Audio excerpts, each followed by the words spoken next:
আসসালামু আলাইকুম, জুম্মা মুবারক।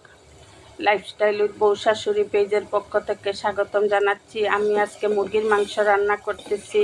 কার কার ঘরে এমন হয়? আমার ঘরে তো মুরগির মাংসতে এই গরুর মাংসতে আলু না দিলে বাচ্চারা খেতে চায় না, সেজন্য আলু একটু দিতেই হয়।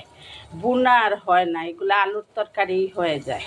কার কার ঘরে এইরকম হয় কমেন্টসের মাধ্যমে জানাবেন। আমার মশলা কষানো হয়ে গিয়েছে, এখন আমি মুরগির মাংস দিয়ে দিব। মুরগি আমার অর্ধেক সিদ্ধ হয়ে আসছে, এখন আমি আলুগুলো দিয়ে দিব। এখন খুব ভালো করে কষিয়ে সিদ্ধ হওয়ার জন্য একটু জল দিয়ে দিব। আলু দিয়ে মুরগি রান্না আমার হয়ে গিয়েছে। আপনারা ভাববেন না যে আমি আপনাদেরকে রান্না শেখাচ্ছি। আমি যা রান্না করি তাই আপনাদের সাথে শেয়ার করি।